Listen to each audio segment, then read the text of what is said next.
Well, I think this story is sort of somewhat emblematic of the general failures of our media, to be honest. While you are there stoking outrage, I'll just remind you that an area the size of Portugal has burnt down in Canada, and you seem to be getting your knickers in a twist about orange confetti being thrown at a wedding, when this is a man who's responsible. His legacy is the sustained economic collapse in this country. Okay, he's responsible for thousands of excess deaths. Yeah, but it's his wedding day, James. It's his wedding day. It's his wedding day. But no. He's not there to make a political point. He's there to get married to his wife, and his kids are there. It's very personal. I will come to that, actually, because, as I said, it's emblematic of the failures of the British media that you haven't done your research that actually Just Stop Oil did not disrupt George Osborne's wedding. Well, they did, because there's a video of them throwing orange confetti over him. Yes, there's a video. No, there's a video of a woman throwing orange confetti at a wedding. Yes, on private church property where she wasn't invited to be there. Yeah, but this is not. She's not one of ours, I'm afraid. So she doesn't represent Just Stop Oil. She doesn't represent Just Stop Oil. So why did you tweet the video? Why did Just Stop Oil tweet the video last night then of it? Well, we retweeted.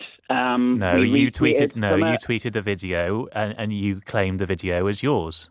No, we didn't. It belongs to PA. If you eagle-eyed. You look good in orange, George Osborne. Congratulations to the new. No, James. This is what you tweeted yesterday on Just Stop Oil's official Twitter page. You look good in orange at George Osborne. Congratulations to the newlyweds. No further context whatsoever, but a video of orange confetti being thrown over George Osborne and Thea Rogers. That will suggest to most people that this was an event that was organised by Just Stop Oil that you fully sanction. Well, you failed to sort of confirm that with us, didn't you? Actually, what we've done there is wish them well. I'll just remind you, actually, that the Professor of Economics and Public Policy at King's College London said that George Osborne's policies delayed the economic recovery of this country, right? He is the reason that we are living in the sort of smouldering cesspit that we find ourselves in, right?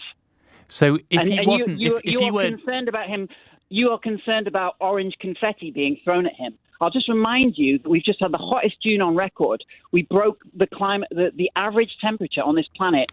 The record was broken not once this week, but twice. Yeah, you don't need to remind me of that, James. You don't need to remind me of that because we've covered it extensively on ITV News this week and LBC News this week. But the reason we're talking about it is because you've crossed a line, and you're saying it's not Just Stop Oil, but do you condone getting involved in someone's wedding to throw orange confetti over them to make a political point? I neither condone nor I have no opinion on it. Well, then you do condone it. You do condone it. If you're not saying you condemn it, then you condone it.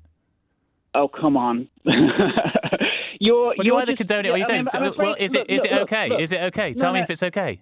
I have no problems with confetti being thrown at a wedding. What I do have by problems a political is protester who isn't invited to the wedding. Is that okay? What I do have problems with is 250,000 Somalis being evacuated from their homes. What I do have problems with... I have a problem with that too. I have a problem with that too, James. 33 million people being displaced in Pakistan. And what I have a problem with... I have a problem with that too. And we report... Well, all right, you can beat us with that stick as much as you want, but we reported from Pakistan. We sent reporters to those floods, and they were fantastic reports that really got to the impact that was going on there of climate change.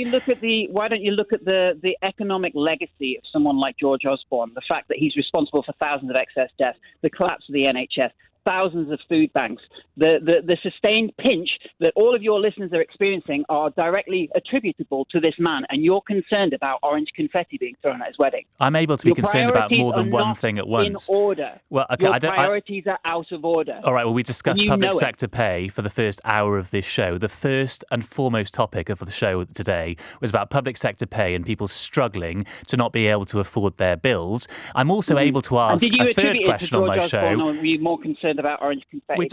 We discussed it in the context of the Conservative government and whether they should increase people's wages and whether they're failing to manage the economy. Yes, and that Conservative government has been in power for 13 years, and you can trace some of those policies back to George Osborne and have a debate about all of that. But it's also perfectly possible to ask another question at the same time in a 3-hour show, which is it okay to throw orange confetti over someone on their private wedding day? You can't answer that question. You can't answer that question. You can't answer it. Answer the question, James. This is the question on a Sunday morning on LBC. Is it all right to throw confetti at someone's wedding? And you're so paranoid that it's down to Just Stop Oil that, Well, that you do you condone immediately it? jump to Do you assuming that it condone does. it? Do you condone it? I have no thoughts on it whatsoever, to be honest. I have very little positive feeling towards George Osborne, as you might imagine. But what I would call on the media to do is to get your priorities in order and focus on the big issues that actually affect your listeners. Millions of people are dying. We are on course to civilizational collapse. The Secretary General of the United Nations this week said that the climate crisis is out of control. Why are you not telling your listeners that? Why are you not having an hour's bone-in on that and what that actually means for your listeners?